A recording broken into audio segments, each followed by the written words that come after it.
Hymn number 269. 269.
약자이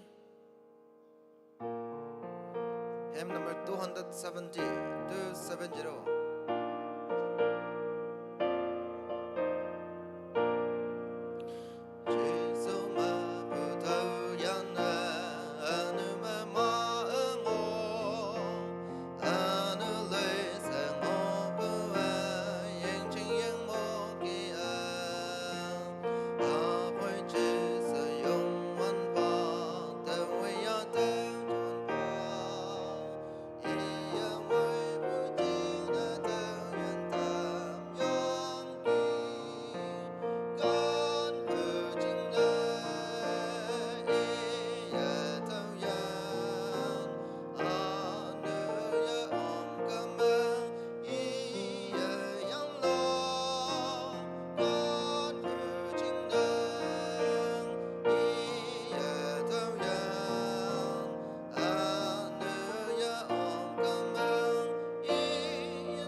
Hymn number 277, 277.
Hymn number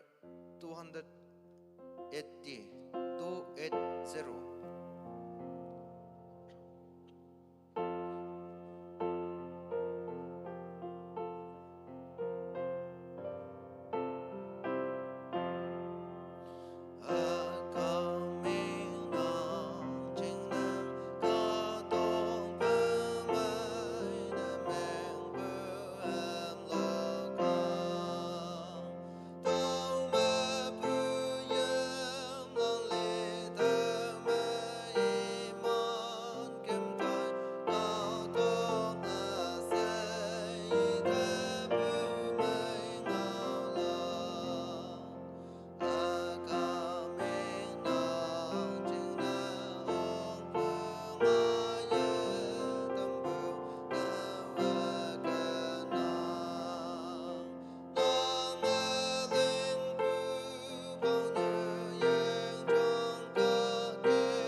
Hymn number 283. 283.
ba ke nyau le lak si nang tu ke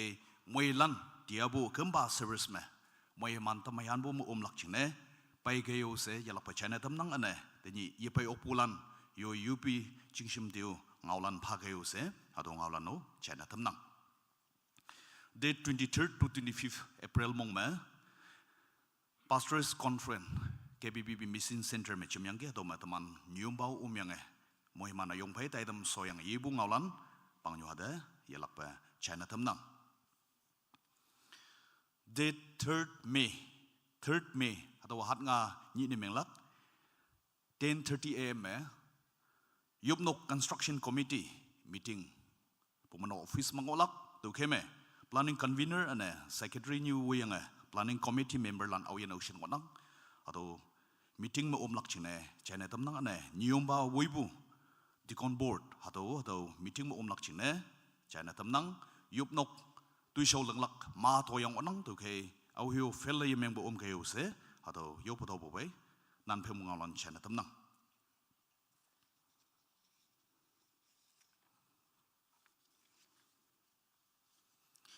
Yelak ba dong me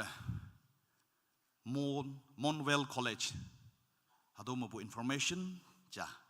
aki China tam nang ami tuban bhai keser ba E1 the chayang ke ia Mon College mo bu se chayang ke moi Monwell College lan Thanksgiving hachalem 3,000 rupees phayang wanang iman college ne yelak pa yupu ma champa se anyane iman college mo bu ado ngaulan taman moilan singolak chine sokno to hado China tam nang Monwell College 2021 me established ne kungwanga lang tai nang si nang ado me principal wiyang ana chairman wiyang taman kunyak kadalan sahangonang mi alo au yanang ado college epu ya handa wanda kunyak pangnyuha sangsi pong de yue college man yaulak chine na halan metric pa pass college te tapa tai hu hay boy mi ki e kuyama dimapur me admission ya yang lai nyu bu yok pu na halan pong de yulak chine nyu balan pong de yulak chine college mai ja ep yang onang tu ke alau nyu te sa tai lak yi be taman college wangai ngoi tam laka taman yak mong onang tu ke me tening oyan ocean pas na meng ngoi be to na halan tu college me Monwell College me admission ya ne ngang ke yo se ado ngaulan China tam nang ado prospectus form me 29 April 2024 ado ma pawang lakse imana hakie nyanong onang ane muilana singolak chine 70% marks daw yang ngopu nahalan katapan awang na paibu nahalan katapan de admission fee 50% concession iman the admission patam lakse privilege amaija hakie inang ane sibling jay now yisikmanya now nahani ngopu hatawlan de 20% jamse admission ya buna mengkama 20% concession meng laksepu term and condition hataw lili hataw manyan ngonang tu kheme muilan hataw college me admission ya lakchine ngang ha ose hataw yelak pa China tam nang mission taidam to evening hataw so me muilan singol lakchine yelak pa hataw inang mission kebishe mission de jambu over tobu ya pa lakai hataw envelope me yung may clear nyan kay hang na pumanok ado mission secretary envelope yung may ado register yung may namano ang nang hibak me envelope ma clear yan bu ching ne sangu bu hibak phi me hau pe nang to ke ching mai lam lang envelope me ke bi sia mission da phaw ne meng ma ke bi sia mission se heading ma nyalak nang men yung may nyalak ane hangi ba leaking ching na pha ado ane amount yung may nyalak ane kada to me sponsor ching na pha bu la ne hado ching na pha bu su clear nyan ke yu se hado yo pa to bu bai hado ngalan China tam nang to tai dam ke inang konyo baptist church montown mission board la ne me leaking ching na phanaya ne tambu tai dam ni 4th May 2024 hibak 4 PM ngau maka wangnyak nyui de wangai tam do tai dam ke ngonang mother church ma yalak chong nyu ma thuno ni me chau lai cha iang a yup laka pai che ti wang pho lemme tobu sai la kai yupu wela ka pastor yup la ngau mo khe king onang number chame mili king me langa tai lak tai dam lili chine yup lak ni me ti ni bu luk sa election me kawang de nyam li bu wi ba me lan li tam pha se yup lak lemme kunyak pangjam phang me so shan bu nyum balan chine yup lak sungonang pli me hem luk lak believers mission khung nga me kunyaw lak nya naw es ngam yin wok me tuite me khunga yupe solak papong fellowship me yalak chong ba che naw nanwang Sunday school teacher ni me chaw lai ja yang yup laka nyuma wai alem lum me tobu sai laka yup welaka fellowship pastor yup lak ngomuk jaki hengonang pli me hem lok laka nya naw chumai ya khung nga me kunyaw laka che naw hongpan associate pastor youth kbcm wok me tuite me khunga yupe solak New Side Fellowship me yalak chong nyuma ngeptan yupu committee secretary zaklom ward chaulai cha yang yup laka nyuma pungkam samnyu ward tobu sailak yupu welak fellowship pastor yup lak ngaumuk plime hemlok laka chenau kangang ngame kunyaw lak pai che yengkim wok me tuiti me khonga yupa solak Jingai fellowship me yalak chong nyuma nanon uting ichaulai cha yang yup laka nyuma nyimen cheloishu tobu salaka yupu welak fellowship pastor yup lak ngaumuk plime hemlok laka nyuma mailem longwa ngame kunyaw laka Dr. Daniel Huong wok me tuiti me khonga yupa solak tumpang fellowship me yalak chong nyuma jalem chaulai cha yang yup laka pai je yangom ex deacon plime tobu salaka yi yupu welaka fellowship pastor yup lak ngaumuk plime hemlok laka nyuma phaingam ya khung ngame kunyaw lak nyuma martha ex suko winyu wok me thuiti me khunga yupa solak Singlak ngaulan number chame on 4th May 2024 ya mission board lane meli keng chine phanaya bu thaidam ngolak ni me kaw ngau ya pailak lande 25 minutes pong phanang lumme muilana mission tu show chine tobu phalak chine chaitham nang lime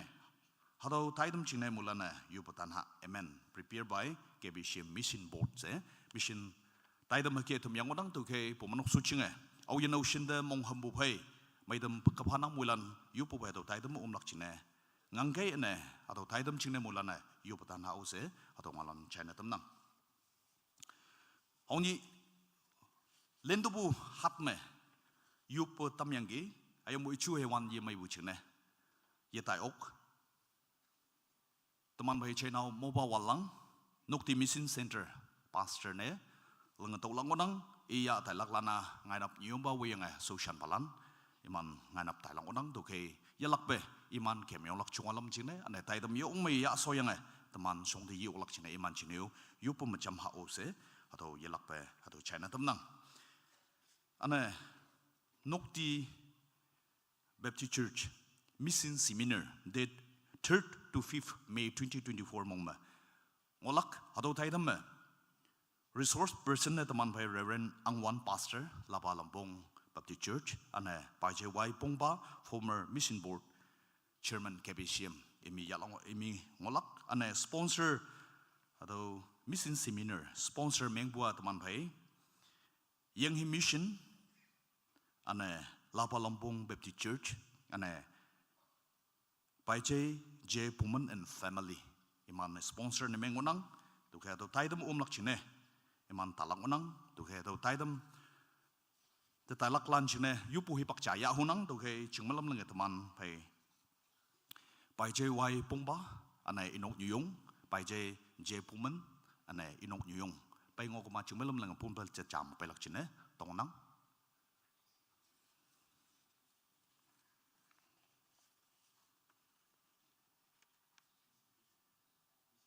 oh iman pai talak alola nongonang bayang to men yang ngi wuchne mission timlan iman bay talak nawiya national at mongok ma iman upay boklak mission timlan menji singgem naman champai ke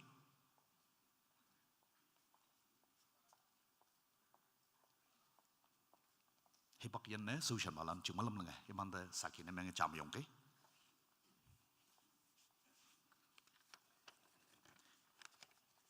nyum bau cham yong lak chne tong nang sayang buki hipak pi me nyene teman bai pai joi pongpa i woi bu iman yang hi mission kung ke bi siam pumanok muncul yang akan pede mission seminar isi kama mission speaker ne ke ma boy bu nang teman phalak hangu yang hem boy yu pecambu hadawa tu nyu ayong nang tu ke hipak pi man teman na yu noksa meu iman noksa chine iman ministry chine yu pemacam ha se do china temnang jing malam lang tai lak lang naman chama sut ke tu ke pang nyu teman moilan ngau ngai iman chine yu pu hipak chaya tamha Arunachal katok chu ewan mayang ay yemay election ya bu cham chia bu Arunachal katok may chu yong miang nang hadaw nyu ching de iman seminar mo omlak ching talang onang tu kay iman kem yong lak chungalam ching na yupa iman aw yan ocean tay lakay local lak ching na tang olak ching na kaung ya ha chaw ma tam si she ya mo himan bu wang ngoy bu tay dam yong ne ya soyang ay ni se man song man ye kawang umpa se iman ching na yupa MNC lak ching na man bay nyong ba tong nang taman moilan cham se yupa Hallelujah, chào yên các ông nang mui man tambu thiêng yên na mai chini on de nyo yo ado me ai je pompa ayang ba kawang yung ai je puman ayang do yung ayang ba kawang mission timlan ayang ba kawang Reverend Amwan kabalagong mission seminar sponsor ng yang ado me resource person ne ayang local lak chini man thalak nang iman kemyang lak chungalam kawan ang chaw dum do ayang nang chaw ya ha iman hen iman kemyong bu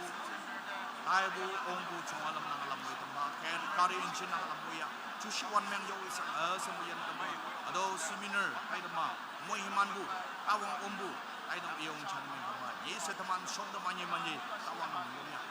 ayang nok ti mission nok ti bumanok tadala no si Jesus suman ma info niyo po marang may iya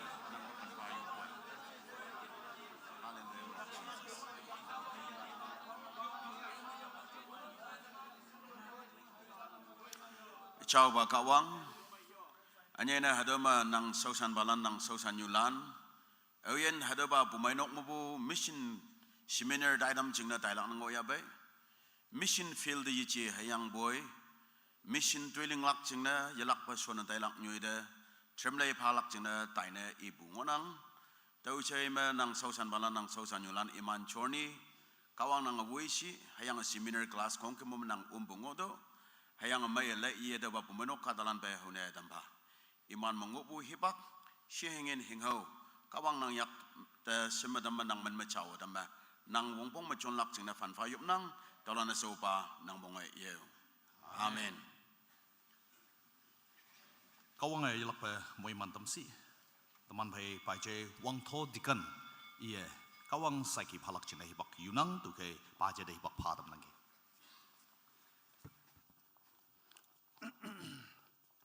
Orama wong babu tani bo hong wenyu anyu krisame chenda yinun bu phai ishi dai bu Reverend Yumba anyu krista bumenok namano pau dik lak china yakyu to ling so sana pai bu tikon bot Reverend Lan anu kebisiam ayi yong sikba man ba ma bu hachi na ha long mai sekon dan bu nyu ba auchen auyen tani achau kham jing me umong ya bai numan ase de mong mai bu munyong pha bu hadong au inak chene to yong bai tawa February 16 han nga ya kanda lam ma ya ngoyang gi ya tok mà ngõ bu hoàn không cái bu bắc bu chừng này hi bắc cái chia buai hà đâu chuyên năm yang lắc hà đâu mong lắc chừng này hi bắc chia ai đâu han nuôi bần sai yang cái han nuôi bần sai wan đây bu mấy nốc cả đà lan này hà đâu operate lan này lại mình phao ngõ bu chừng này giúp bu miêu ngao chay bu miêu lóc bu miêu hà đâu nằm mình nó tâm bu mấy nốc lan điều mong mấy bay mình dùng phá bay sang bà lan chừng này wong bông yang sẽ đây đâu bu chẳng ngõ đang ấy anh yêu haka tàu sang ngõ anh đây, bố mẹ nó nhiều bà vợ yang ấy, sosan balan soko wayang atau mai me sosan bulan yud darik de wayang hadam sosan bulan wat pidu yubu komedi hai akyang nyu me ke bisiam yubu komedi lan ane wat bu yudlan ayang mabu noksa kalalan numana yub macam yanggi hengau yak cai macam yanggi mongyong ngau macam yanggi kawangan numana mueman si kawangan numana chalau sang si dau heang tinok ya le phala khang nang ya je ise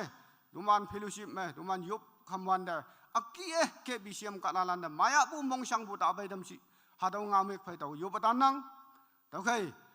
hakia sangwan da numana haka paudik ka winchai ngau me haka yub khamu chene numana minyong phabu anu kawang numan yupu taman muelan yupu de chanyanga ayen mai numan song da haka pai dam bu chene yong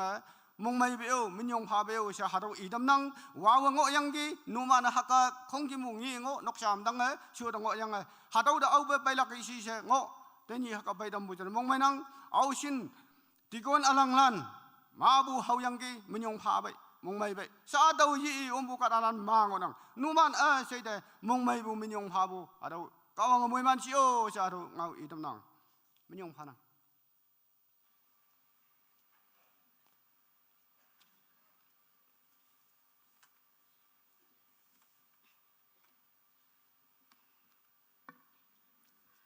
London nắp mây là mới lắc chinh này tàu kawang ngau cha cái gini kim ching pidan de minyong pha bu phai ong tàu ba de bu kho de yilo ong tàu i de minyong pha tàu hayang i de yilo tàu yung wan ba mai nang tàu kawang ngau ngọ nang tàu chin de wang simpai i siang bu Reverend Pastor ba mo wayang bu sausan balan siang sakawi ni mo wayang bu sausan yulan siang chimadabu Kristan amailan adau gi bu hipak siang ayan amai kawang tuman de moheman dambu chingna tuman yanyi ba kawang de tuman moilan ne minyong bu pha anyai na wai ke wang mang ya boi adau moheman yup nong ma lak se au simuka talang yang tang pai ngonang gi moilan de mong mai ya nang siang minyong bu pha nang sa tumana cholak taidim to haki eo gini taidim beli sibuba 28 April moheman yum nok taidim hipak 10 am jongyu tau ngonang kawang ngau iyang yuplak pa chai nok to tikan to bu hai tak balan chingna yuplak Reverend Nyomba hem loklak kumanok khuya ko nyawlak speaker tuidem yupa solak se sa tumana chon talak taidim hakong nang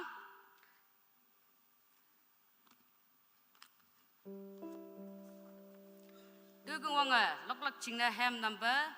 kolim telephone macha 341 atau app tan gai siang atau lok so yang phai ma sausan ba ning se yoplak chingna atau onglak chingna tong tanang ki walan cham se yong ha so do do manang pata chen do da chen le da men yong da make this wa yi bai ngo na sa chen da ngo na da mana so da manang pata so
kawang da yop ai ba kawang ngau cha ke inang tat ngau afong ta ma tu aleng pan manga yang pan menit nahalan ching na tinga tambu hayang wen chai na tambu a mainang hapoi na ha cha iya hangka te heke saha kim na tamma a i kaya iya yuinyu bau tau na tamlak pan menit nang hada wen chai na tamdo hayang nanga i ching na hibak fe ma otala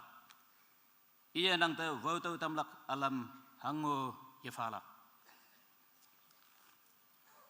kawang da yop keneng wang tang mangopu nokba chaba ayen kawang tenyi nang achaba nyauni tamanya ni ba Yesus Krista yang ayebu achaba ni nang halan tumanda atau hepak amai ayen amai moy mana tambu chengna tumana minyong ambai ese nang tefanang nang min yi ilue atak pama nang te minyong pu fa bu coba kawang haja mabu nang hayam lan tini nang khumjung te teman yuwang yungoi yechau yesa bu pai pai ngonang teman anu yang teman amyang nang wenitam yang pa coba opa tini nang khumjung yam yepai okpu alau nang jeng nilan te tau nang iman tiu ngoi kelak hipak ma nang aja khumjang yama pai lak na hipak ayen amai moi mana tamsi aja ba kawang teni kebisem suko khunga taitem ayong temyang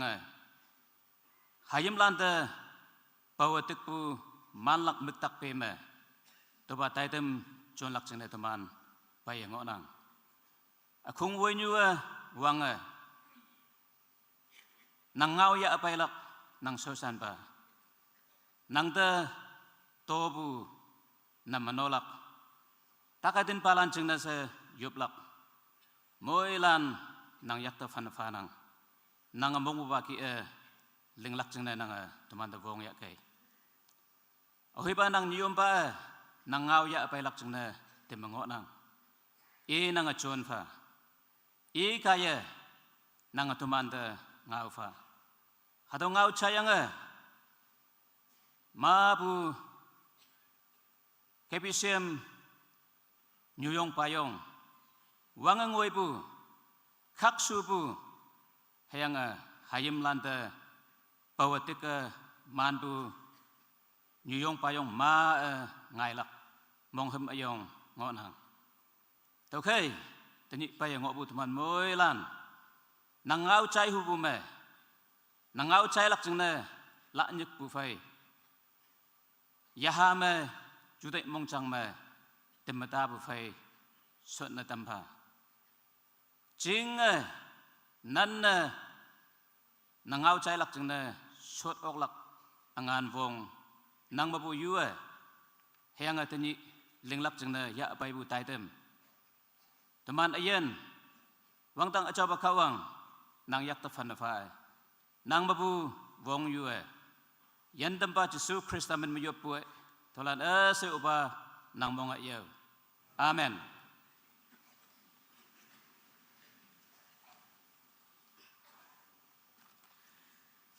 mong hema phabu ki chau la ja e yang yo batam bu ba pai chei te mi yong bu fanang sa a tai dem lem sbu ba to bu hai tak pa lan ching na yup lak reverend yom ba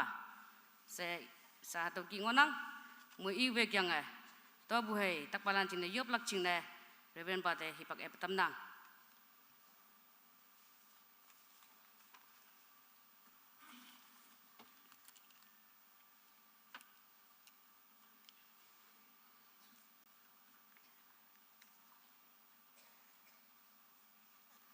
wang na kawang ngau to hadoki inang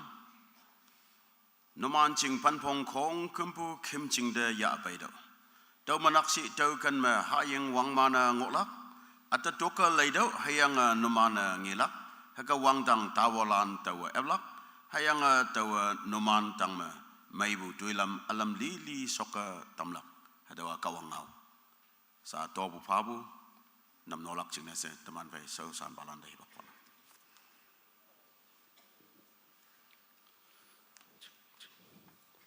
Hymn number 202.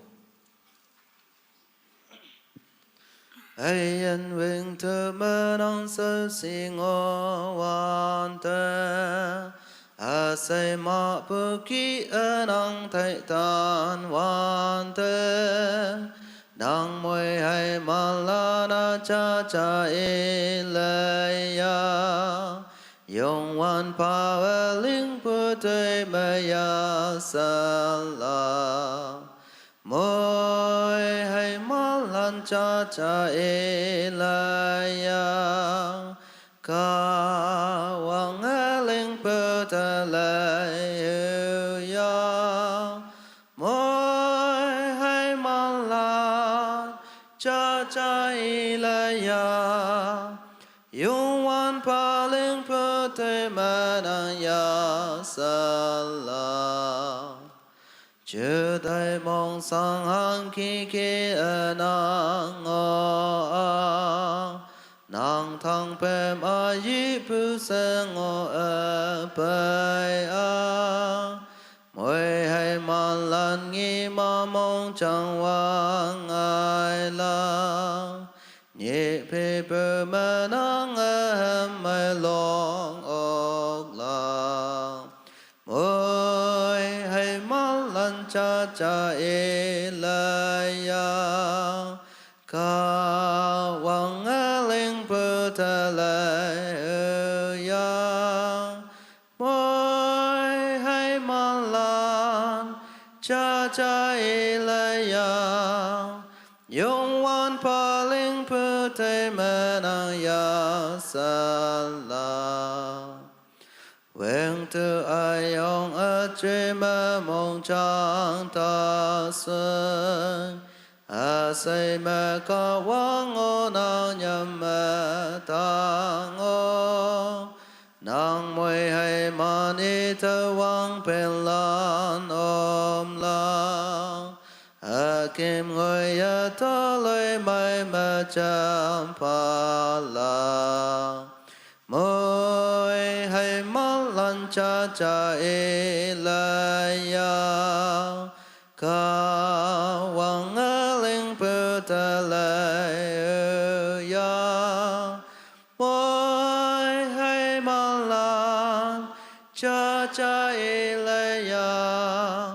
yong wan pa ling pu te ma na ya sa la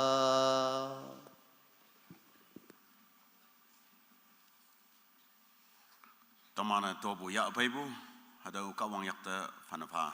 temanam nobu sosan balan pai yoblak china se dongnam yopa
Amen.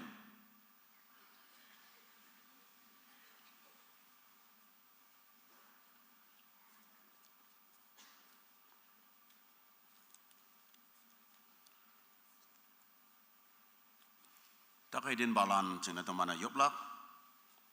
âu yên hạt đâu tại đâm the online mà giờ bay ok abioi online mà lấy bulan no man o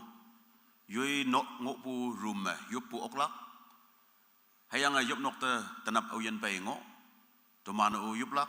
hayang anyai na tak palan ching na sentaman yup lang onang tau khay mà kawang song da bay buat teman bau lak cici hayang teman moi lancing na sa may dem buah bongbong anyai na physically mahi imatak sang ngopalan kawang yakta fan falak hayang tanap nang may dem bu taulak tawi yici sausan yu yici sausan ba yici hayang boy nang yupu kawang nang tinglak pu kawang may dem lak jama tu mana nang yupu phai may boy se envelope mesti ngenya yang o ya pe o phana hingau yak chai lam bu ya pe yang o phana hayang boy nang hado phalak kung pung ichi kawang mai dam kawang thai menyong phalang ona tau jing na hikibu experience sausan balan sausan yulan pai ho pai nang pe apai ho pai yang ki hayang boy tu mana hado ki enam nolak akyang yu ichi hayang boy yanyi ba chi su kraya nang mai dam bun meang kama kawang dam menyong phalak saki phalak tau hingonang nang tenap mu yup nok tai lak se temwan demu hayang hado yup nok mong do ong wan demu hayang ong pai sot pu tau nyoi hipak fe ma do sot ching chau dam ma yup tambu nyoi ching menang sot ngonang nang sa sot tengok pu nyoi ya yo ong muhiman nyoi ma sot yang ngonang sot ching lili yici hayang boy wang nyak wangai tau ma yup na pai bulan ani u tuman sausan balan sausan yulan hado sot ching no hit tiket na yang yup yang ang nang hang na nang ong pai sot wan de hado sot ching sot nang tak mai lak ching nang muhiman tau lak ching tau jing na ating lak tau nang sot puwa sot ching lili yici ja chau dam yang bu hado a chau sot ching a chau kham ching ma nang pai ngonang hayang tau gan ma yanyi ba Yesus Krista men ma kawang ma bu mai dam bu tau lak au yana Yesus Krista men ma mai dam lak sa ating lak au yan tak ngok nang ge numan tak ngok bulan numan jing na yup lak tau gan ma yong pu ok lak yong lak jing na se hipak em nang hayang tau kawang ngau inang yong wan ba tau mai dam pa hayang tau lan sa mai lak tau yan pa o yong wan ba hayang tau lan sa yan na tam lak tau yi lo bu fa bua nang cha sing de Jeremia yong wan ba kawang de iya hi ba ja hayang boy yan na dam ba mai dam ba so yup yang ki hayang iya ating lak pua mai dam pa hayang tau mai dam lak ating lak pu tau yan pa sa yup hayang tau lan sa yan tam lak sa imu tau kami i yup pu ngau muk me mai dam pa oh tau mai lak tau yan tam pa oh tau yan lak that's a faith yup pu lili yup pu aji tau jing na yongwan ba kawang tanap nang de chan lak mong da sui kawang nang bai ngonang shot ngok bulan yong ngok bu nok saka dalan pumenok members lan ngonang iman tak sang bu jing na fan fa toman lili yoblak aniu tak bulan no mano fan fa kawang da yopsi toman cham si yupu pakya yoba chao ba adaba yongwan ba kawang Jeremia hiba tak bude mong sang bude mong meng bude nanga chan yibu tau ki tanapo wangdang kawang nang sisaw me yong hobu nang kadalan ayan takasang ngoya bay oh wangdang kawang nang da ating lakwa yong fay ya bay boy tumana nang da yop boy may dampa hayang may damlak hallelujah kawang nangaw hangsen may bu ang jing na nang kadalan takasang yaboy hadaw kimching hadaw nyuime nang mubu may dambu taulak sa ating lakbu pay yung panapabu may tau kimching na pay ngonang iman sa sot bu sucing iman yong bu nyoi hadawa achau nyoi hadau kan ma ya achau tuiling nang hayang hadau kan ma kawang nang tuiling bu ayong ngolak tau kan ma kawang nang de menyong bu fa boy hang sana takasanga mong sang mong menga ayan chin so bu kia mong suengo wang dang kawang nang mai dam lak angan wong fa do nang ayan chin bau dam do hayang bum dang da ma do nyai bu chudai wan ban do nyai bu kema yong yo pu la ma dak bu hayang tawai mulia ta mai dam yo pu doctor nurses lan tang da daya bu yo tak sing yo pu lam bu alam ma bu tak ai den phai yong bu bum dang da ma do nyai bu phai shibu yamai habu yamai kembu yamai tulu yamai bandang sausan balan nang sausan yulan teman mawanga hayang nang kadalan sanga sausi bungonang ka a hayang ngonang gi sa uyan yong ho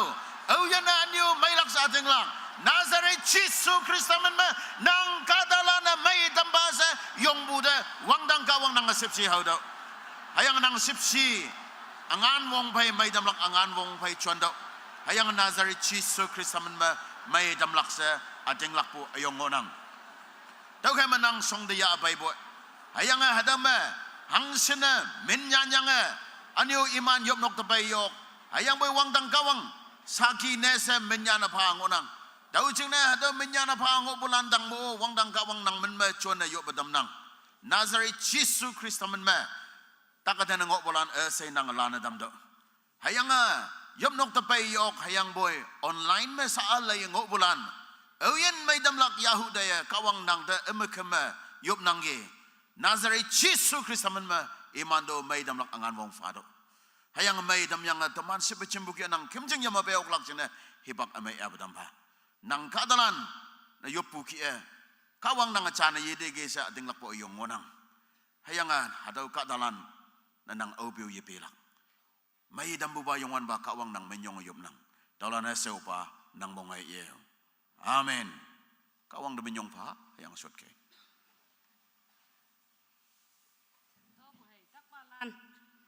chính này yop batam buba nyom ba de minyong bu fanang sa taidim number police buba ma pumanok kya hem nok lak chingna hipak ep tam nang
mong hima phabu kie bumenok khuya ga kawang mikti swa hem lok tambu de mulan akung de mong mayanang siang menyong bufanang sa kumba taidim tongonang konyo lak speaker sengonang sa konyo pa de hipak eptamnang ngoi lan mungoi songba yo batangge yo se tanga itamnang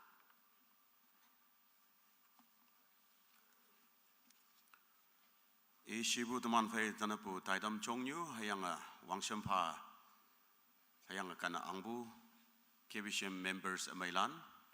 anio yinkem oyong shubu umbu chingi nokimubu ta shubulan isigama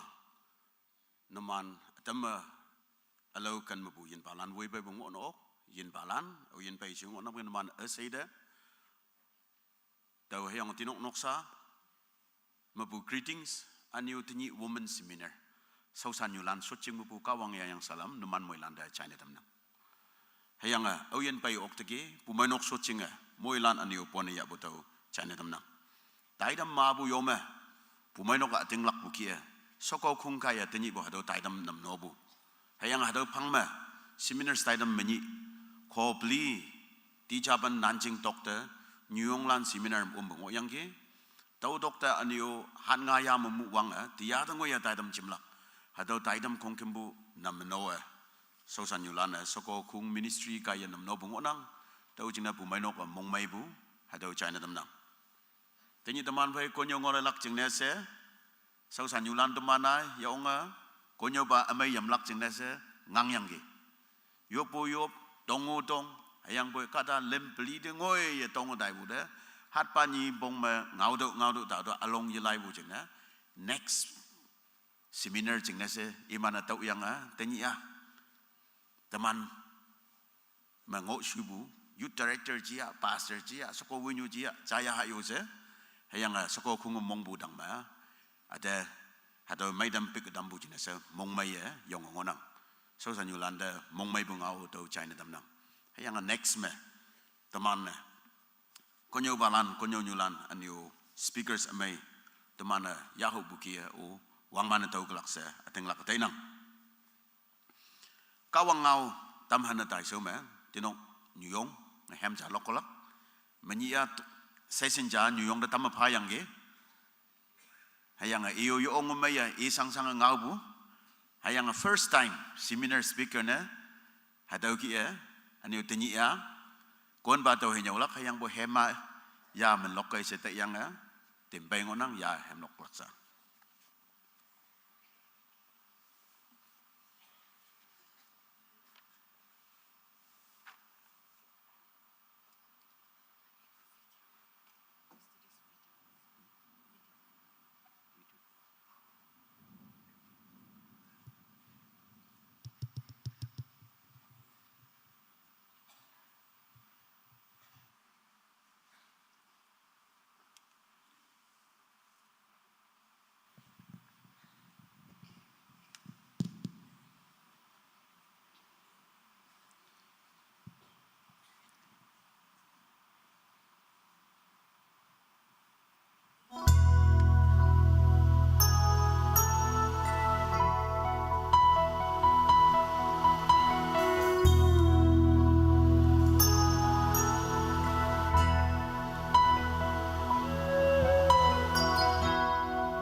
against a wall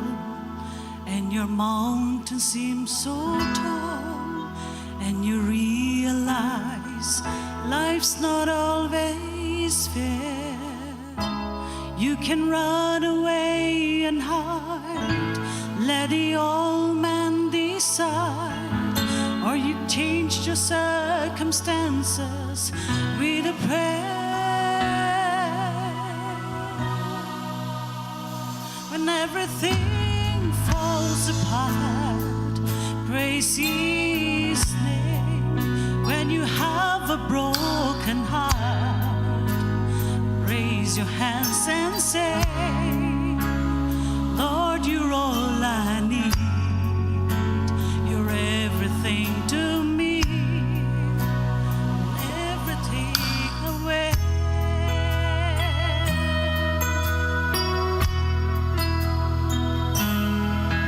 When the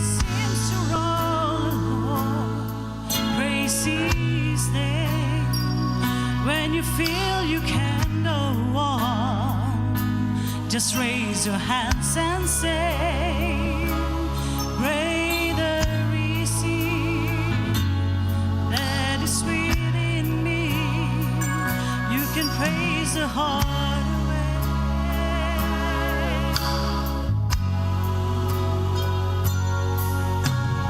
You just praise His name.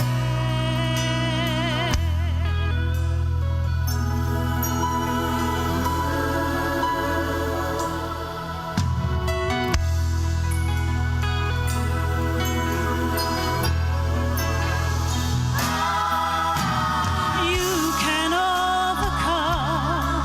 by the blood of the Lamb, by the word of your testimony. You'll see the darkness go as your faith begins to grow. You're not alone.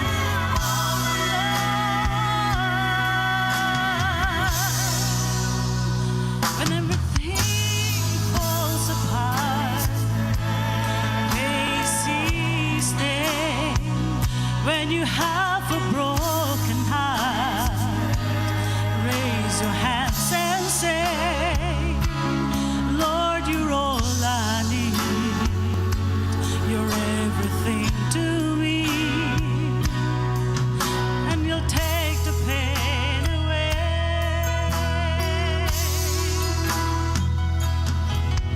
When it seems you're all alone, praise His name. When you can't be going on, just raise your hands and say, greater is He that is within me. You can praise the heart away.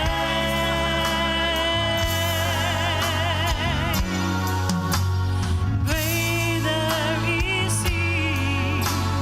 that is within me. You can praise the heart away.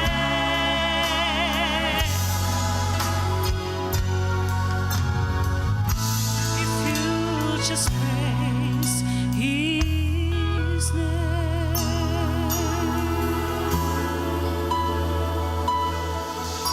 Tao mày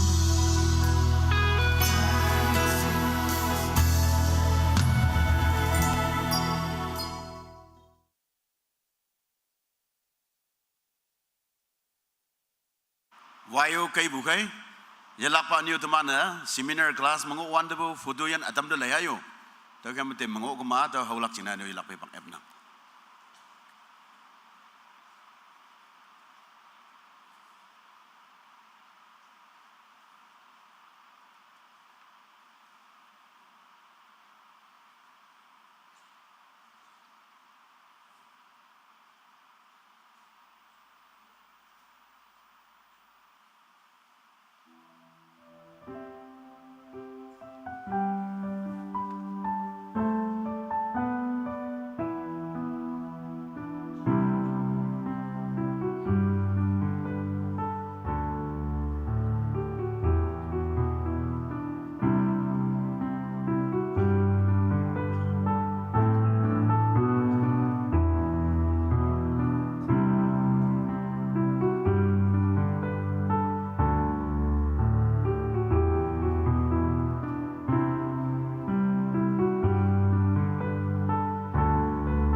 Thank you.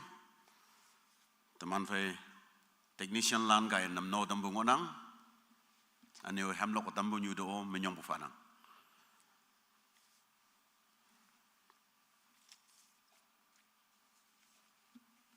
Kawang ngau tu teman epha.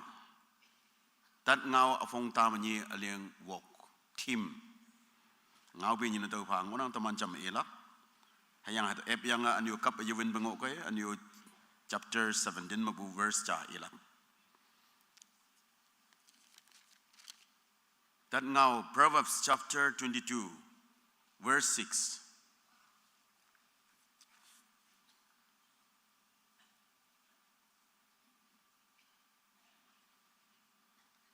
Yep, soman. That now afong tamani aliang wok. Yep, so macam-macam ihayo cha ni lim. Naha cha te I hangka ngoklak nhau tâm tự hayang ope I luồng mấy nè mang lắc cái I tàu pa tây tàu lắc.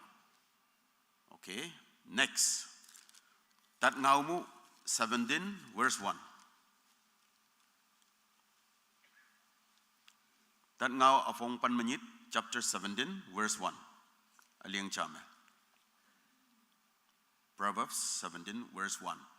Ihayo cha ni lem te la bu ma bu nok cha ma mong mai mo ngo lei ma a to loi mai kan mong phai e wak bu ha yin ha bu samai.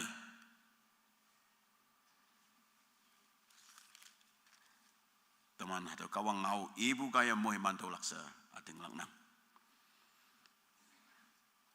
Hayam landa nyau lailak. Hayang hadaw nhau laylak kawang pabu divine responsibility. Pumainok kanyang dambu yichi yisigama government appointment pabu cha yichi hayang boy to be a father and mother and to teach children, to train children. It's God's own design and divine responsibility. Tau jeng na hadaw responsibility ya yang oyen new balana hayam lan nyau laya bay hayam lan maabu mohiman tau nang hayang nahalana sengnang new balan may bujeng aniu maya jam ngawo dai wanda alik kaya pi amyang amaya sengnang sa teman ngaw yang tau ke menok sama alik na nahalan ya si bun miang kama pi nyu na ma ngi ya lak ma inyu iba ya bun miang kama hayang inyu pi inyu iba ni ya pi ne hayang anyu alik lan akoilan melik bua nahalan ne si bun miang kama Bible ma alik kaya pi amyang ya amaya sengnang ja si bun miang kama ninok nahalan yu chok hanga atik na miang lam bu winji chai ba pangapa ngayon ngok bun miang kama hamaa hatau nok sa da bu pi hatau pi nyu amyang haya amaisi hatau chiang utama na ngau mo yang hayang amani seminar macam na nyuyong lan phai lom ngawan da no doubt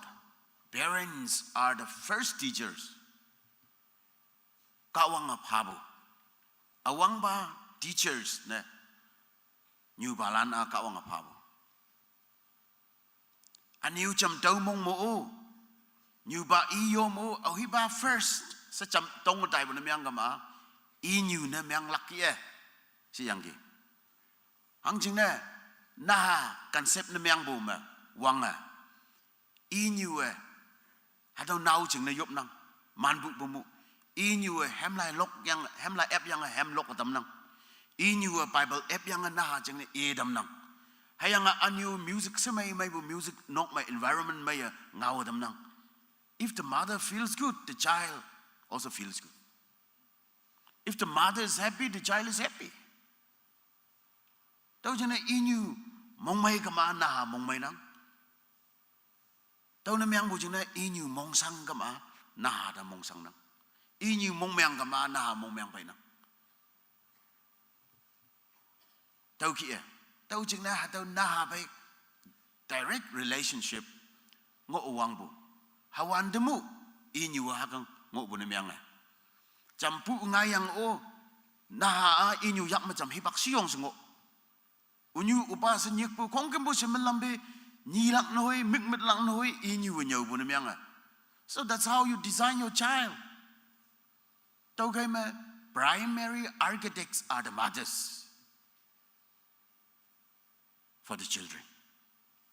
Tinya imana engineers na miyang nook, doctors na miyang nook, hayang architects na umiyang nook. No. Hayang boy primary, I'm talking about the primary. That's mother. That's your mother. Tao na miyang bujing na Nyulan. Tao wang sa mahulak hang sa Shubu. Hayang Nyulan de i silak o hang sin Wangbu. Hayang Nyulan ay hadaw God given kawang apabu hadaw divine responsibility yang no sa ya annam nolak hadaw hangke hangsin may bu ano hangsin yong bu tanyi yalak pa taw ngaw muklanda chep yang seminar ma yu bu lan jing na aching ha kem ma ho bu hengo nang topic không có một đợt lệ gì dọc là hay yang bay oyan yang ke mong mai ya nang hay yang ating lang nang seminar ma yu bulan hay yang bulan pa me ya kai cha I lima next 2-3 years me nge galak sa ating lak pong nang ani daw sai chi tanyi yop nong bu jing na tiya yop nong ong la nang bu jing na ka wang ngao mo ya fan yang ataw ki atamana family ching Hayam lan, Nyong lan, Payong lan chiang I wonder. I to man ying do ke mangok buya, but it will give added energy. And you lak po. Nang ying de ke mangok do, and you talk pay mo chisung po po habu ki. And you will feel that way. And you will walk better. If needed, you will even run. Tao jing na, ating lak po yung wanang. Have you ever heard Home Sweet Home? Very familiar, right? Home Sweet Home. Nok lili de bay wanda si yong bujing ma, tafan me, and your sitting room me, Home Sweet Home. Sinyan ngonang yo. Nok sa yung may bu nok sa se. Nok sa yung wingbu nyoy se.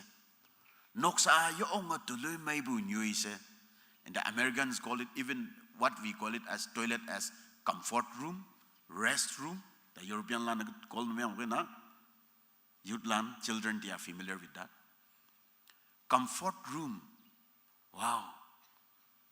Hangsin may bu comfort na miyang bu.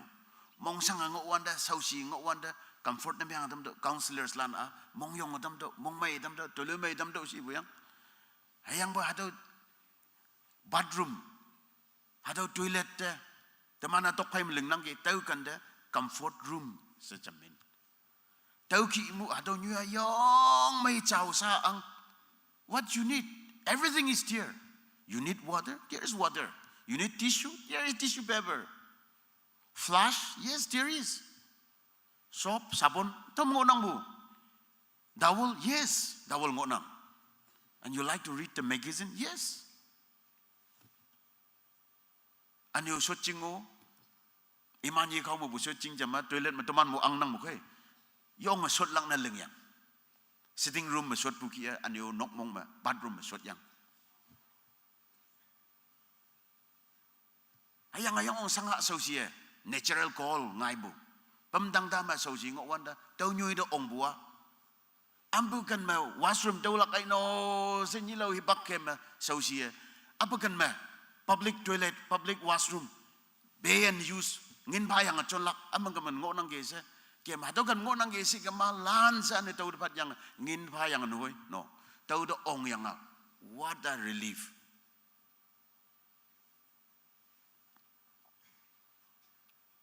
Tau kibu, and your home, it's right to call home sweet home. Ninok, tinok, yo ongo wingbu, yo ongo maibu, nok na miang lak. Hayang ado nok baca sa, nyanyang o ang lak, jutai mo tay laka, hangsin subu tuoi. Kadok niwa, tinyi nganyi wan wing chiang me, yin kem wanda, yong wan wing chiang desert na miang bu na miang kama, hado mapau hing yanang. Tahu kan mapi yanang. Here in dear akan me, Middle East ikom lay wanda pe akan me. Fuk pe ki bu, champa ki bu, olive pe noi pe nyu na tek yang ngonong musia. Tahu ki bu wan wing chiang me in desert. Nang journey kem bu na tek do. Hayang nang yin kem bu na tek kem wanda. After hours, nang yo ong to nya wang hi yo ong akat. Hayang nang si show me pi nyu changi. Achinga chai ngi. Tau kan da open ngoi lak ai no sa tau ngoi lak chung na sa chang. Hayang window bu hado pi nyu chong da so sa pai. Hado pi nyu te lai do anyo pi yak lan khak wang ngo. Pi yak lan khak wang ngo do hi wang hi disen ka jap yo hado pi nyu yasim shadows hado pa. Hayang hado shadow pang me you go there to take a rest. Hado yasim hado pi nyu song da pai yang hado pi nyu men yang chia hayang hado pang pi sim pang ma chia sot yang tu le mai. Hayang boy ma bu kan da lai da bu da heki bu pi yingi. Wan wing cheng na miang bu ki na landa noksa ka da landa nokka haki wan wing cheng mo bu pi nyu yo onga pi sim amai pa bu rest na miang hu bu tu le mai bu nyoi na miang hu bu nok yam si bu da nok yitau nok yitau ni nok di nok hangi ba ya fan ma ngonangi. Of course, home sweet home sabah nyana kap ngo kula kaya. Home sweet home sabah paper mo nyana ang nook. Hayang bo in reality ngo na yamay tolo may bo nok na yichi.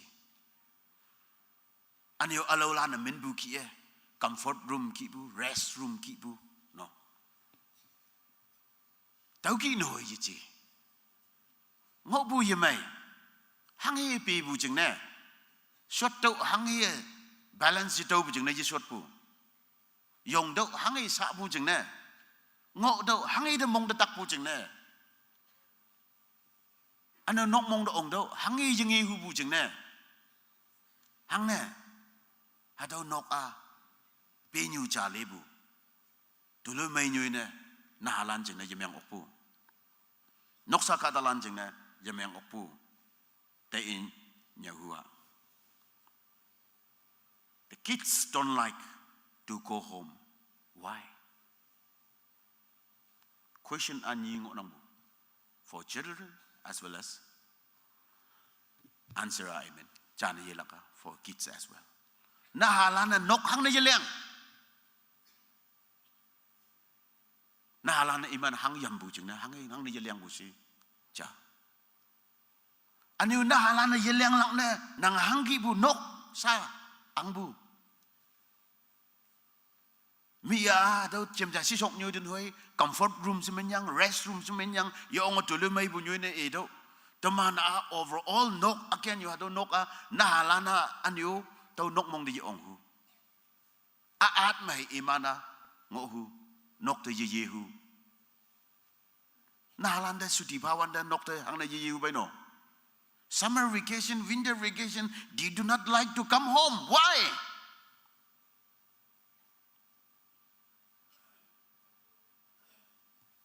Na halano pen bucia. An you just come new balan mo ngau chmo bucia.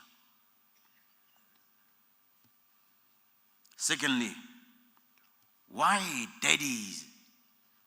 your daddy does not want to come home? Hang nè noksa mà noksa pa yong ba nok te ye hu bu si hang na ye hu bu is it because of you na halan chiang ma ya nyu yong nyu jing na ya hang na nok sa pa yong nok te ye hu bu si what kind of home you have and your daddy does not want to come home.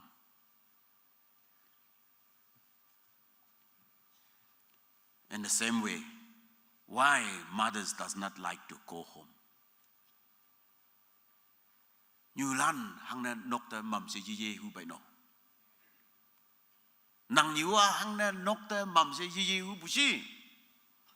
Ni nok sokowa hang na nok ta mam se ye hu bu. Yesi ma nok ta ye hu bu si. Nok sa pa yong ba chừng này ya. Nok sa hayam chừng này ya. Yu nhưng de puam ha jaya ni. Examine yourself. Kadalan ibu tak nang bu. Hayang bo yu nhưng de reflect na yang realize na yang gama. If you take yourself corrective measure, that is better. It doesn't hurt your ego.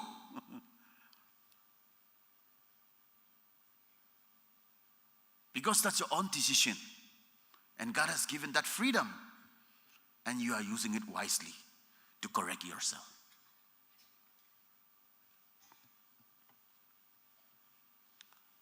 So home should be a little bit of heaven on earth. Đâu khi mà ninok nok sa a ka dok nyu mango nang hayang boy wang dang make show malia wang dang aching habu wang dang ki ninok ngolak phung pung yang hama moi lan nok ta pai lak ching no taman moi lan wang dang da ong bu khai tau ching ne ninok a aching habu wang dang cha lia ka dok nyu ma bu nok na myang ka ma ha tau wang dang nyu da hang na yi yu la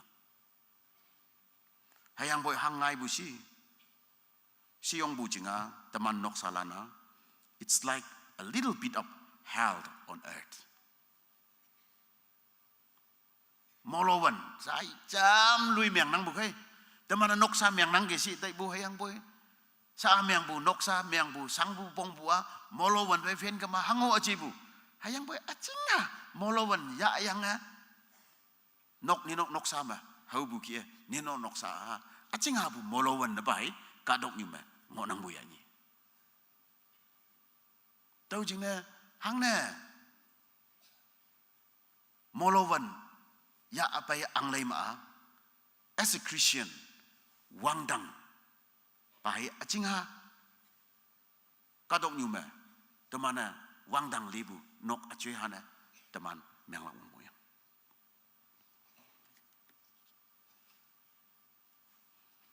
no one wants to come home of course if the home is not sweet nang da nok sa yamai ka ma nang da nok a yewing bu na myang ka ma nang niwa yamai ka ma nang ba yamai ka ma nang ha yamai ka ma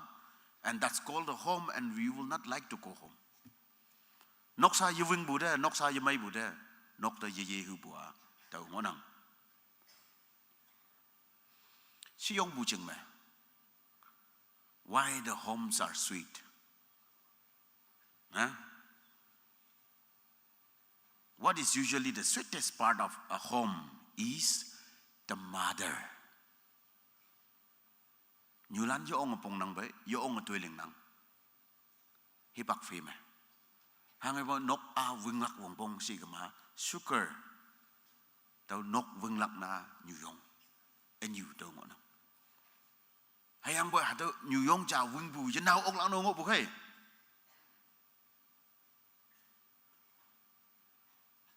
tau ka man nyu lan a yo ong bu wong pong nhị cha chừng na vâng lặng na gì chi hayang boy chín bu chừng na vâng lặng na miang nang tôi khai ma hayam lan hayang a nok sa pa yong lan mother New Lander treat mother right not only on Mother's Day mam sa pai kalak hataw nhị sa ha hingau chasak yang a card cheleng yang a si ma wa sak yang a tin ya Mother's Day ja tau nhị sa ha gì chi be New Landa teman wang sem holang ona. New Landa kan lang ona. New Landa thank you si lang ona. Salute na meng lang ona ja. Every day.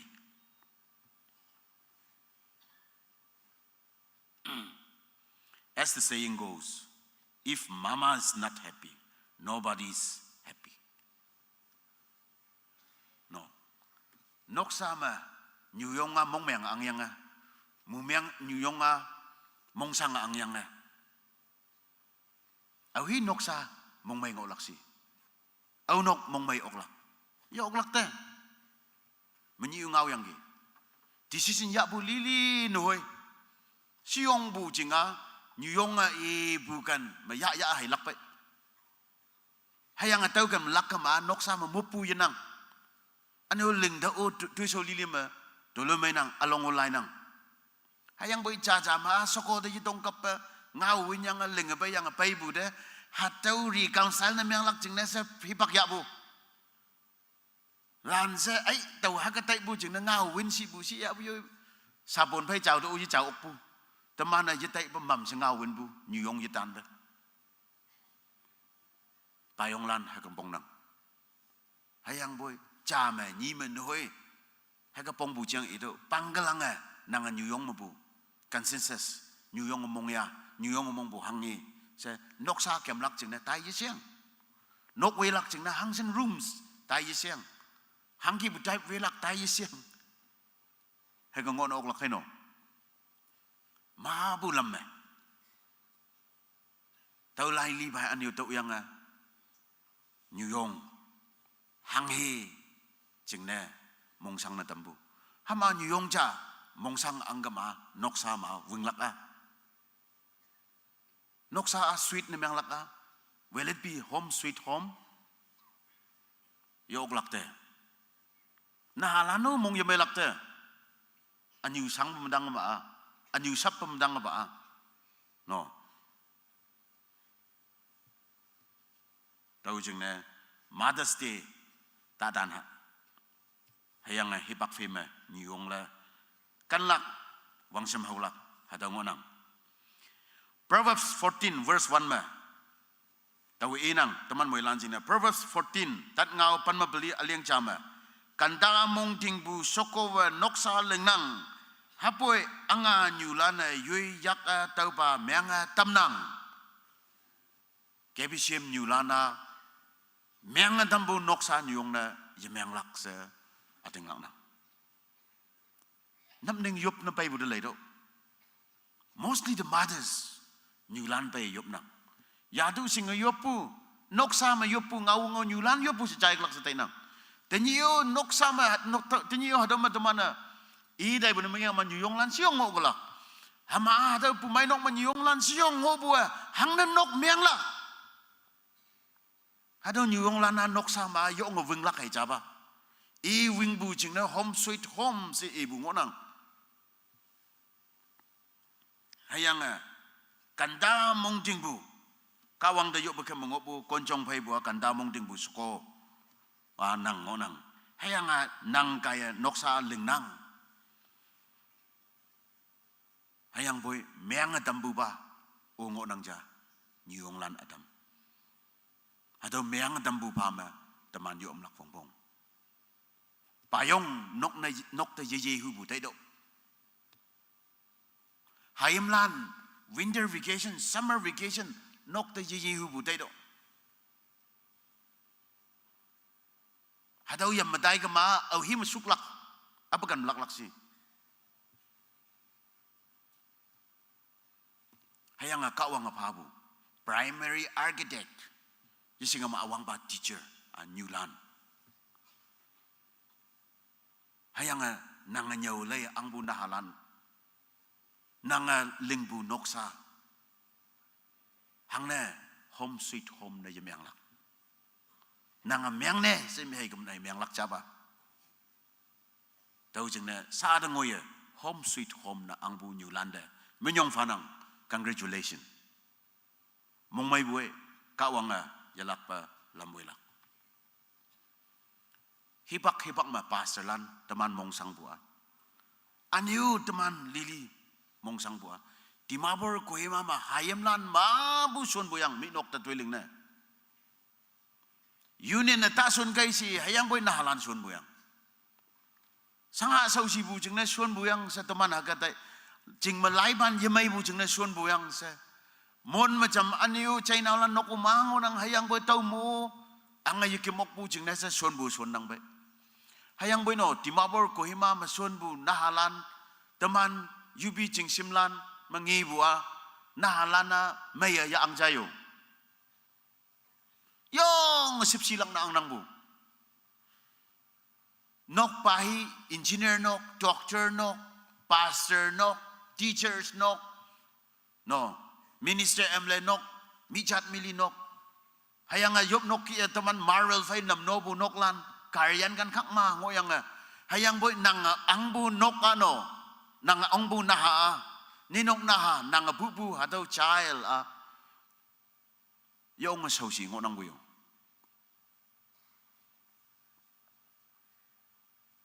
anyo naha anyo mi atau use nemyang nang bu ngin pa yang use nemyang nang kari pa yang use nemyang nang no education pa bu na how yang use nemyang nang chuan bu di bu kai inok wong pong de I wong pong de chuan bu na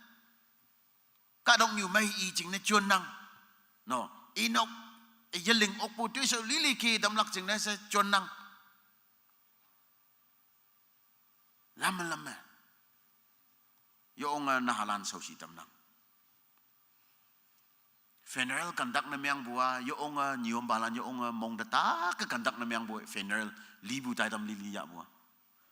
hayang bua aniu tau funeral lili yo macam aniu jam kandak na miang wanda nah cha wang piang pan macha pan menyi kibu suicide na miang wanda wow unyu kai semong detak tabe hatau nah wang piang pan macha pan menyi nah inyu phai sa ngolak iba phai ngolak hibak te home sweet home I jing na tau ngonang buda home sweet home ngin de ibu yichi education de ibu yichi kari de ibu yichi lama de ibu yichi taulana pau pun ne chi ni ya ne sama ya to yang boy to ba chi u nyu kan nu pa kan bu no ya yang bu hang sin mai chmai ya ba wan wing chiang ma to nyai wan da pi nyu sim ma to le mai bu kia ka dong nyu nok sa amai nang wan da sa chi nok sa amai ma akam wan da nok sa amai na enyu ba tuman nok sa na myang kama hayam lana tiang hak yang among mai lakte sini hak yang among mai bude hayang alau kan do tayang olai do hayang even slum dwellers no Bombay में जिया दिल्ली में जिया कोलकाता में जिया अनियो म Dimapur railway gate song में बुचिया हादे में माइका नोक वियंग अनियो गार्डन पेपर भाई नोक हक वियंग ngiing nang no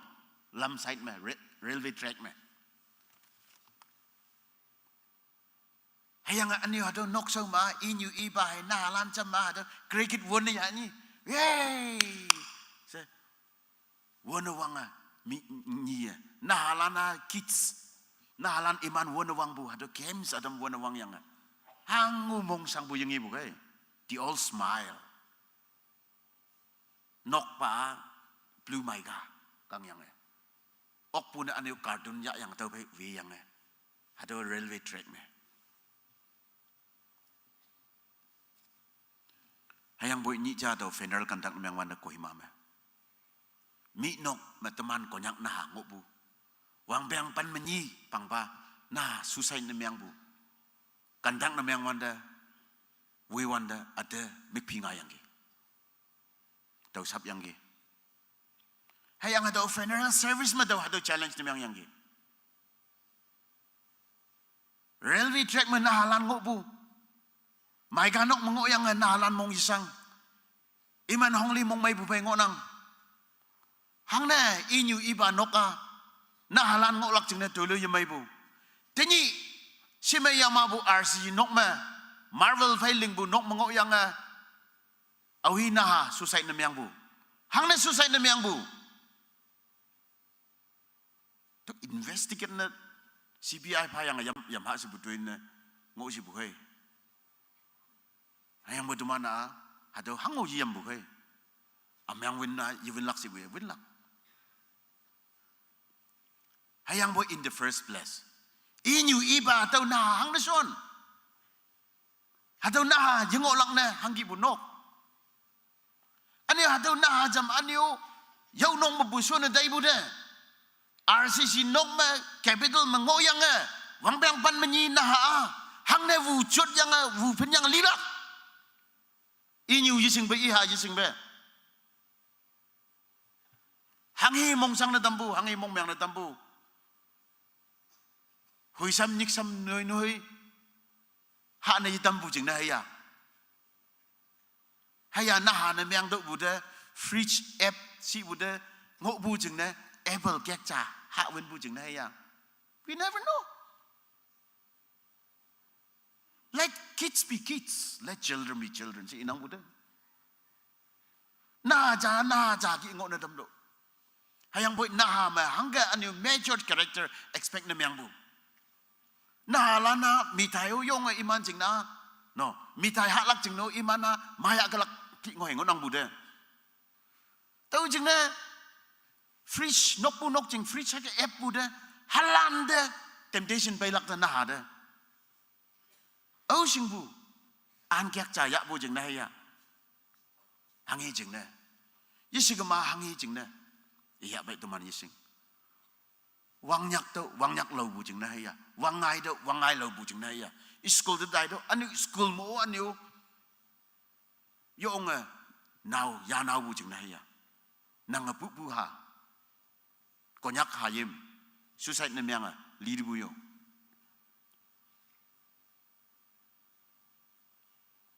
dai ge anu mi nok sao yi chi daman ko nyak nok cham mamu ngo yang a inyi nok ma ngo yang a anu naw ya wang piang pan menyit naw ya anu suicide na myang hado mango tau mu nam no mu menyi mai koi mat mon down do ngai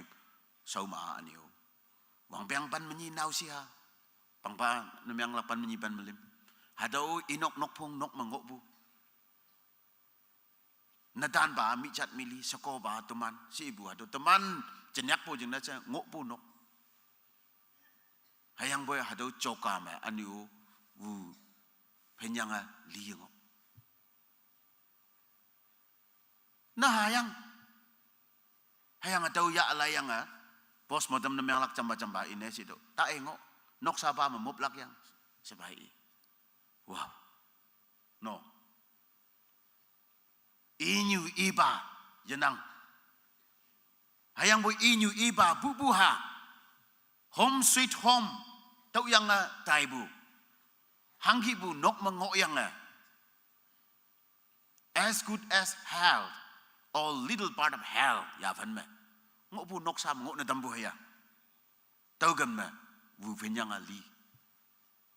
ai suicide na myang bu yang si ne se do na ha ti sin bu hang ka suicide na myang lak abagan ma suicide na myang bu si do hatau ta phan ma ta kap ma hatau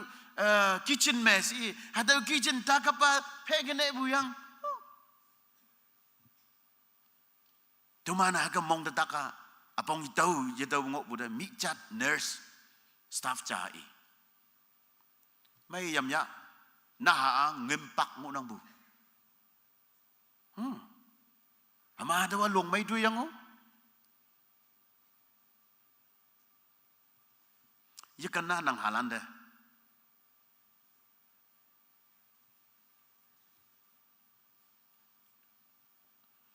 tau jing ne ninok noksa wing angge shame angge ngau gai angge hayang an yong mahaya pa yong mahaya na halan me let us not create problem cha ya ok lak na cha nok ta ji hu lak na bu kon meng ta kon gai cha ngau yi chai ba ta ngau gai cha mong meng lak tui ta leng gai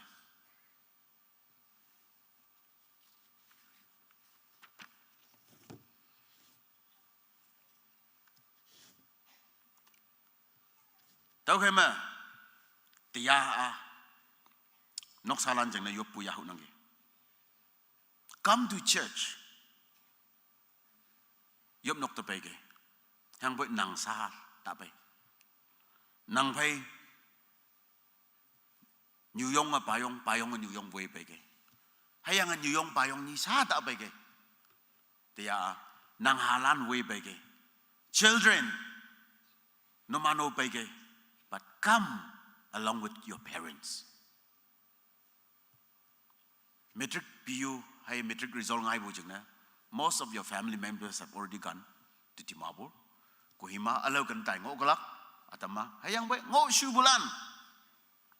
bulan tani hang sen bai ya bai teman moi la no bai ge hadau do pau muna nong ma tau yang bulan ya ka bai ge hayang a family wise masot ke for tonight we will not have the queer we will not have the youth group we will not have the deacon's seat it will be open for the family awang pa line ma family ja ni su pa ma next family jam pa next family se anyo nyui ngo pu ma say hayang boy kada ni hay bai nok family members lim hay bai nok nyit bai nok hayang boy you will all sit together as a family nok sa nei so la mi nok sa ba ma nyat ta sut nang sa bai ga ma tawa anyo hango ji tawa nang sa sa sut dai la hango ji taw ka ma single mother single father lan ta bai si ba ji hayang boy family ka da lan na yu bai bu nok sa ka dan ya pa ta bai nok ma ngo bu ka dan ya bai ge hayang ni nok hayam mai na cham ji chi bu lang ngo ya bi ha dau ya bai ge cham ma sot ke okay cham ma sot ke chai nang no chai bulan yak hung du yes bulan yak hung du bu dia bu attendance mai lak sa ting lang nang yop nok ma hung bu ke hayang a mam sabaya yop nok sit min wang ja aneo ngauting ibu ni chia si pastor ba tia tu man leha Sunday school na halan pa ilakay Sunday school teachers lan na tuman hado bumanok so ching di ibu au ben yau lak min sa nyek bu de konda ni dai bu yang na halan phong bu jing de si ibu ke classroom jam bu min sa nyek bu de konda cha dai bu yang hama au ben yau lak tu man ibu ba na halan de mai nyau ke hi bak phai si ibu yang tau de min sa attendance ja bu de ba konda cha dok dai ga ma au ben yau lak si ibu yang that means na halan lui bu ya hama tau lan na pai lak kai every sectors every fellowship mango bu Sunday school na halan pai lak so Sunday school teachers lan no man na halan tia kong ke mo pai lak hayang boy they will not sit with you they will sit with their parents inyu ibalan besol lak khoyar lan da mo nang yui nyu yui balan besol lak dikon lan na yui soko yui hayam lan jam tai lak tia okay and then we are going to have a time of prayer together and we will discuss about how to be a happy family. How can we live a happy family? Ay mong sang mong membu nok sa sang bo jiu de mong mai nok ngo nang bo ya dang jing na hanga mong mai ngo la tau ba cheng tia tam han la ka bang ngau chai bo sei de moi man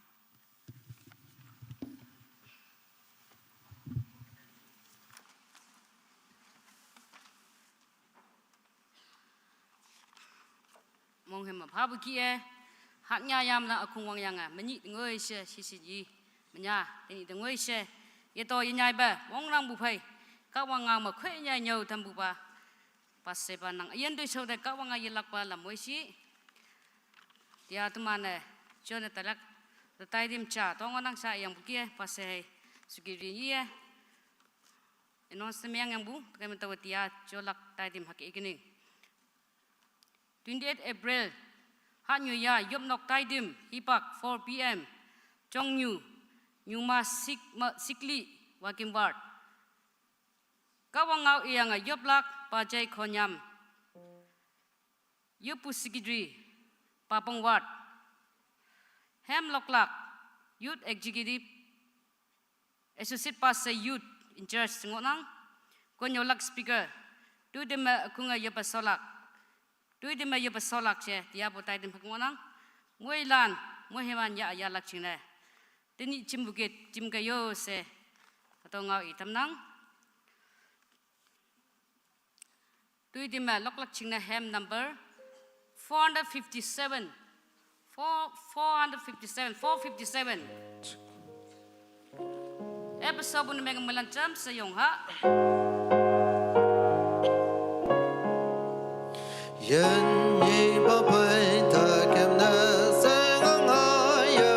Yen yi ba ba ya ba ma kem ba. I a yen ke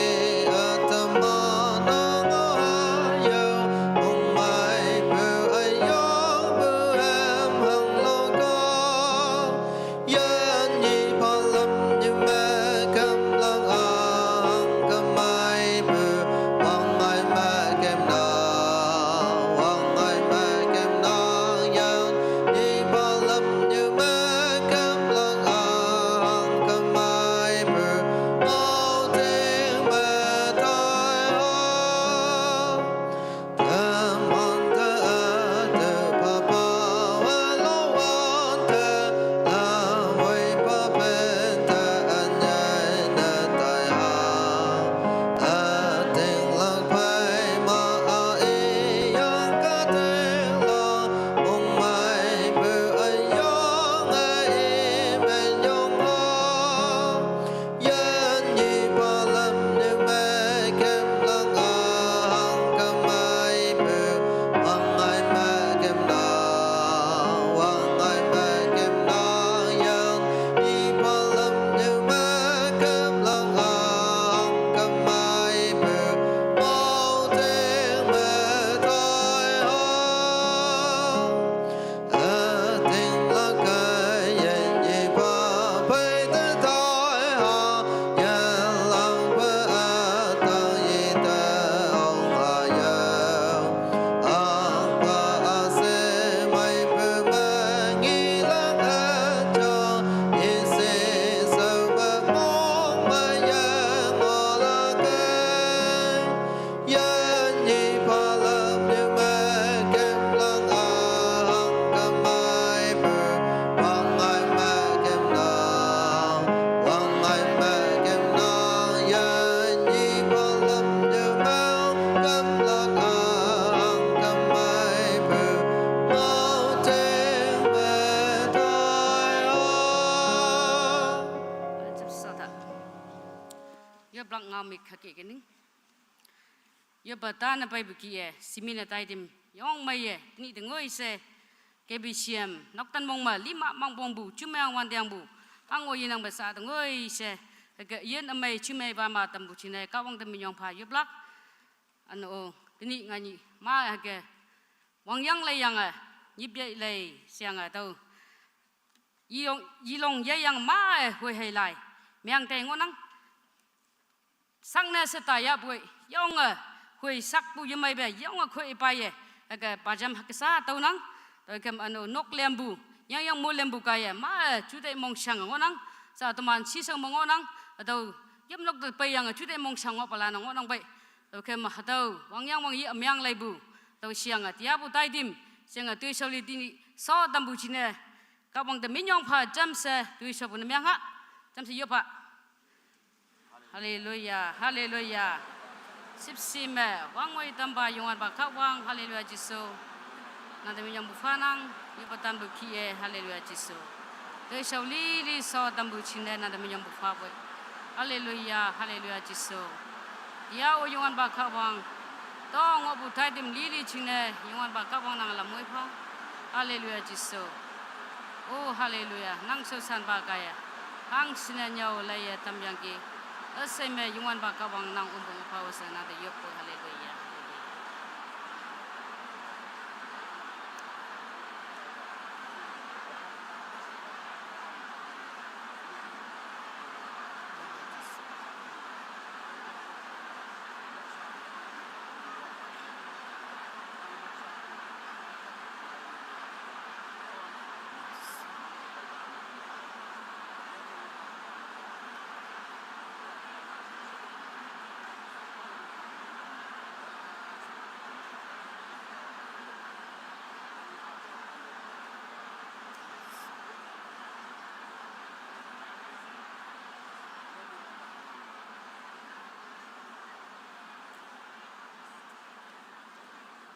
Hallelujah, hallelujah ba. Ande minyong bu fanang.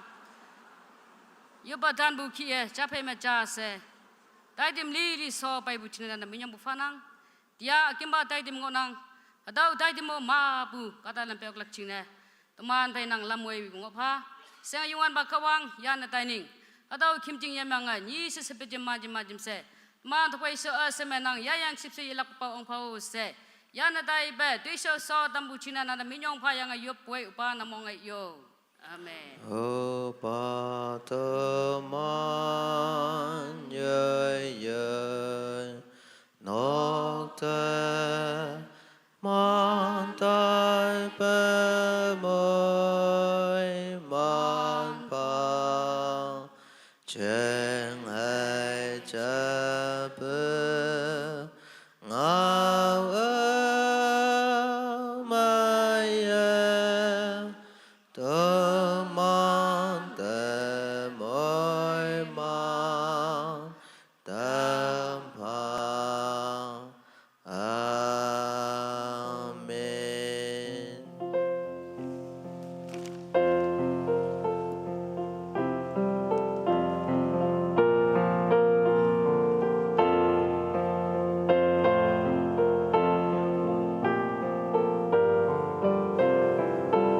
Hello. Dia bu yup nok ma tang simlan person worship kunga worship wilak jing na sa dong nam person worship team noman worship team lana. Dia bu yup nok team wanda 3:30 to 4. Hadong ma worship wilak jing na sa dong nam.